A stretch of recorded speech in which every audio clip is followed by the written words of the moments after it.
Hello friends, welcome to Gem Academy. Now what we are going to see is business cycles. It's in ABM page number 49. Tamil students, please don't skip this video. You have got the Tamil explanation in Tamil after this English explanation. Business cycle. In which phases of business cycle? Phases of business cycle are boom, recession, depression and recovery. We will see it one by one.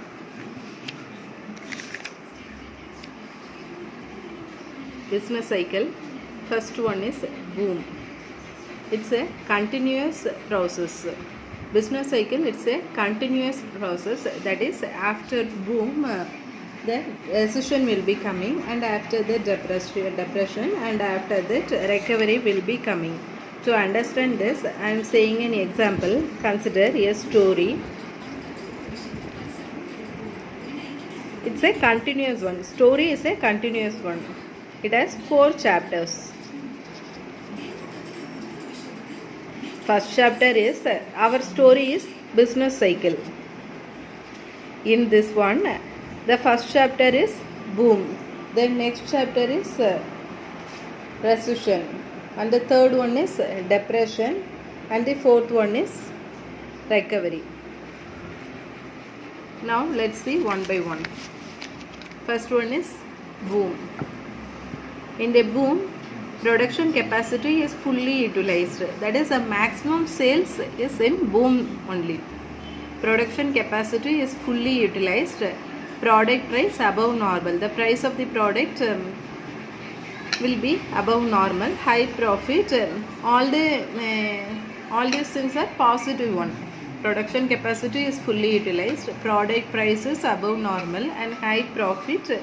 More employees will be more, and they will be working in high wages. Everything will be positive. Product cost increases. Product price also increases. Product cost also increases. Everything will be in a positive mode.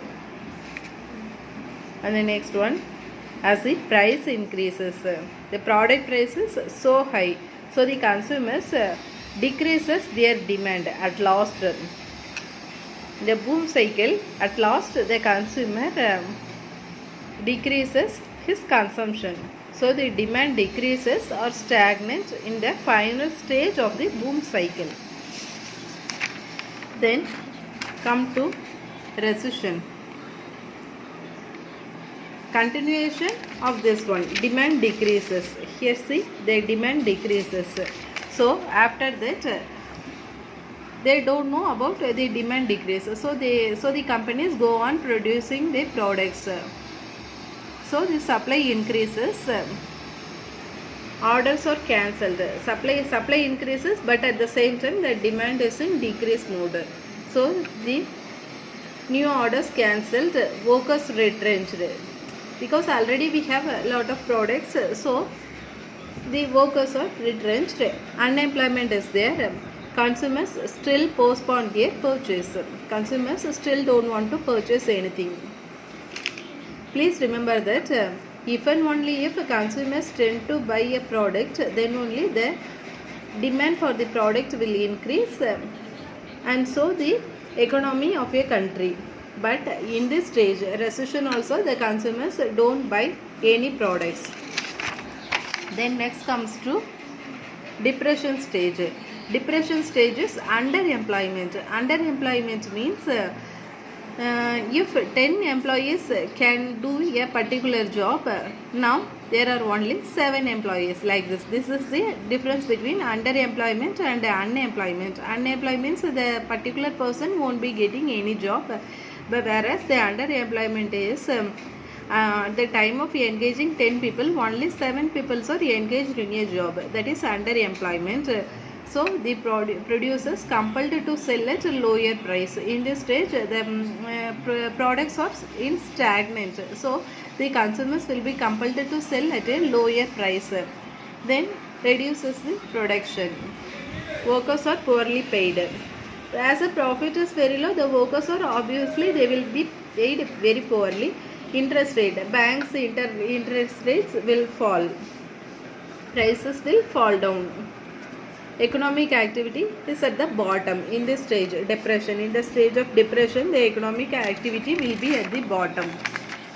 Then next, the continuation of the depression, recovery. In the stage recovery, workers come forward. This is the stage they are accepting, the people are accepting that this is the stage, so they come forward for lower wages.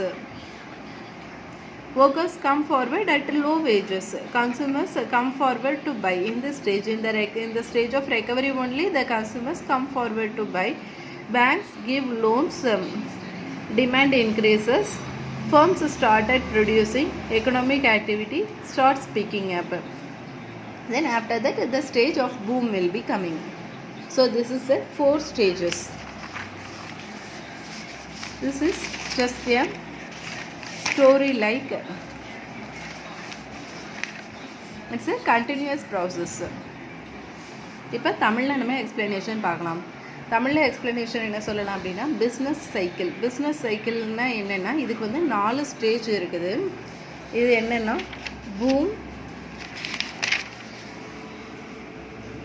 Recession, depression and recovery, இப்படி 4 stage இருக்குது. இதில் first boom பார்க்கலாம். Boom பார்த்தோம் அப்படின்னா, ஆக்சுவலாக ஒரு கதை மாதிரி நம்ம எடுத்துக்கலாம். இந்த கதையோட நேம் வந்து பிஸ்னஸ் சைக்கிள். ஸ்டோரி ஹெட்லைன் வந்து பிஸ்னஸ் சைக்கிள். இதில் வந்து மொத்தம் 4 சாப்டர் இருக்குதுன்னு வச்சுக்கலாம். கதையில் எடுத்துக்கிட்டோம் அப்படின்னா, ஒன்றுக்கு ஒன்று ஓரியன்டாக தான் இருக்கும்.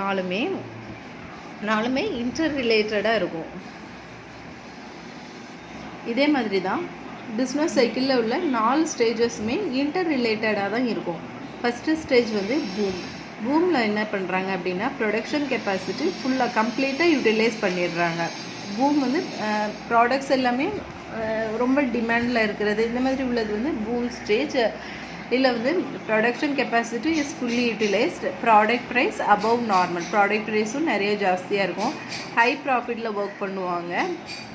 எம்ப்ளாயீஸ் நிறைய பேர் இருப்பாங்க. ஹை வேஜ் இருக்கும். இதே மாதிரி எல்லாமே பாசிட்டிவ் ஆஸ்பெக்ட்ஸாக இருக்கும். பூமில் பார்த்திங்கன்னா எல்லாமே பாசிட்டிவாக இருக்கும். Production capacity fully utilised, product price above normal, high profit, more employees, high wages, product காஸ்ட்டும் இன்க்ரீஸ் ஆகும் அட் த சேம் டைம்.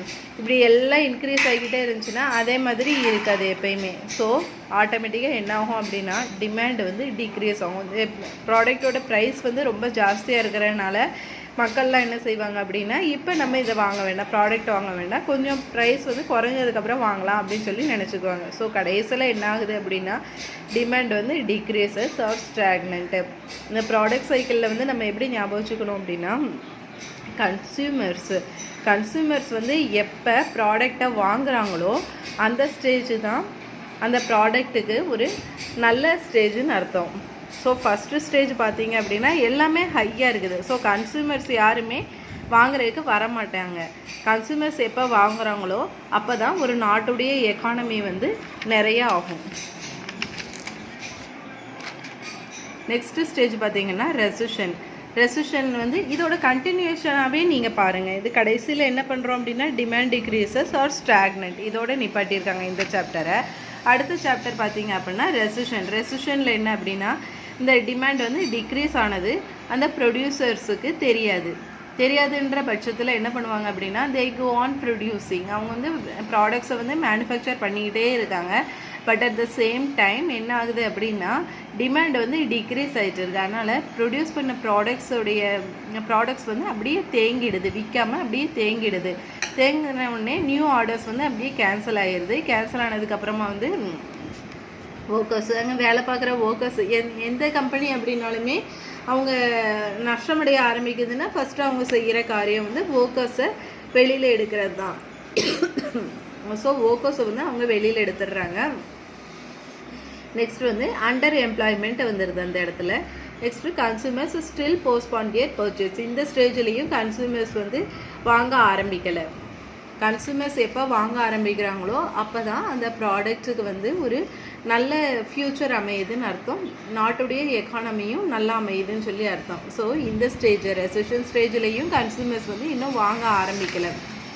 அடுத்து என்ன ஆகுது அப்படின்னா, டிப்ரெஷன் ஸ்டேஜுக்கு போயிடுது. அதனால் டிப்ரெஷன் ஸ்டேஜில் என்னென்னா அண்டர் எம்ப்ளாய்மெண்ட் அப்படின்னா என்ன, அன்எம்ப்ளாய்மெண்ட் அண்டர் எம்ப்ளாய்மெண்ட் 2 டேர்ம்ஸ் இருக்குது. அன்எம்ப்ளாய்மெண்ட் அப்படின்னா ஒருத்தருக்கு வந்து வேலை கிடைக்காம இருக்கிறது வந்து அண்டர் எம்ப்ளாய்மெண்ட்.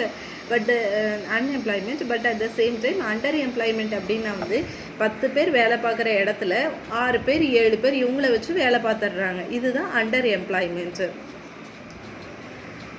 அண்டர் எம்ப்ளாய்மெண்ட் வந்து இருக்குது. இந்த டைமில் என்ன அப்படின்னா ப்ராடக்ட்ஸ் ப்ரொடியூசர்ஸ் சரி இதுதான் நம்மளோட ஸ்டேஜ் அப்படின்னு சொல்லிட்டு அவங்க வந்து ப்ரொடியூசர்ஸ் வந்து முடிவு பண்ணிடுறாங்க. சரி இருக்கிற ஸ்டாக்கையாச்சும் நம்ம வித்துடலாம், எது கிடைக்கிற ரேட்டுக்கு வந்து நம்ம இருக்கிற ஸ்டாக்கையாச்சும் நம்ம வித்துடலாம் அப்படின்ற மாதிரி நிலைமைக்கு வந்துடுறாங்க டிப்ரெஷனில். ஸோ அவங்க என்ன பண்ணுறாங்க அப்படின்னா லோயர் ப்ரைஸில் வந்து எல்லாத்தையும் விற்க ஆரம்பிச்சிடுறாங்க. கிடைக்கிற வரைக்கும் ஆக்சுவலாக நஷ்டம்தான். இதனால் அந்த நஷ்டத்தையே அவங்க வந்து ரெடியூஸ் பண்ணுறாங்க. நெக்ஸ்ட் வந்து ரெடியூசஸ் ப்ரொடக்ஷன் எதுவுமே இல்லாமல் போயிடுது. ஃபோக்கஸ் வந்து ரொம்ப poorly paid. Bank interest rate வந்து இந்த இடத்துல வந்து ஃபால் ஆகுது. நெக்ஸ்ட்டு ப்ரைஸஸ் வந்து ரொம்ப குறைய ஆரம்பிச்சிருது. Economic activity is at bottom. இது அடுத்து டெப்ரெஷன் ஸ்டேஜ். அடுத்து பார்த்தீங்கன்னா ரெக்கவரி ஸ்டேஜை வந்து நம்ம இதோட கண்டினியூஷனாக தான் பார்க்கணும். இந்த டெப்ரெஷன் ஸ்டேஜுடைய கண்டினியூஷனாக தான் நம்ம இதை பார்க்கணும். ரெக்கவரி ஸ்டேஜ் என்ன ஆகுது அப்படின்னா அடுத்து workers come forward at low wages. பரவாயில்ல நீங்கள் கொடுக்குற சம்பளத்தை கொடுங்க அப்படின்ற மாதிரி ஒர்க்கர்ஸும் வேலைக்கு வேற ஆரம்பிச்சிடுறாங்க. கன்சூமர்ஸும் என்ன அப்படின்னா இதுக்கும் மேலே விலை குறையிறதுக்கு சான்ஸே இல்லை அப்படின்னு சொல்லிட்டு கன்சூமர்ஸும் வாங்க வந்துடுறாங்க. அதே டைமில் பேங்க்கும் என்னென்னா நம்ம இப்படியே இருக்க முடியாது அப்படின்னு சொல்லிட்டு லோயஸ்ட் இன்ட்ரெஸ்ட் ரேட்லேயே அவங்க வந்து கடன்லாம் கொடுக்க ஆரம்பிச்சிடுறாங்க. ஸோ கன்சூமர்ஸ் எப்போ வாங்க ஆரம்பிக்கிறாங்களோ அந்த டைமில் டிமாண்ட் இன்க்ரீஸ் ஆகுது. நெக்ஸ்ட் வந்து ஃபர்ம்ஸ் வந்து ஸ்டார்டட் ப்ரொடியூசிங். ஃபர்ம்ஸும் ப்ரொடக்ஷனும் ஆரம்பிச்சிடுறாங்க. டிமாண்ட் இன்க்ரீஸ் ஆன உடனேயே ஃபர்ம்ஸ் வந்து ப்ரொடக்ஷன் ஆரம்பிச்சிடுறாங்க. எக்கனாமிக் ஆக்டிவிட்டி ஸ்டார்ட் ஸ்பீக்கிங் அப். அடுத்து எக்கனாமிக் ஆக்டிவிட்டி வந்து நார்மலான நிலைமைக்கு வந்துடுது. அடுத்த ஸ்டேஜ் வந்து பூம். இவ்வளோதான் ஃப்ரெண்ட்ஸ், இந்த 4 ஸ்டேஜ் தான். இதை வந்து ஒரு கண்டினியூஸ் ப்ராசஸாக நம்ம பார்த்தோன்னா தான் இதை ஈஸியாக அண்டர்ஸ்டாண்ட் பண்ணி படிக்க முடியும். Thank you friends, and kindly subscribe to GEM Academy.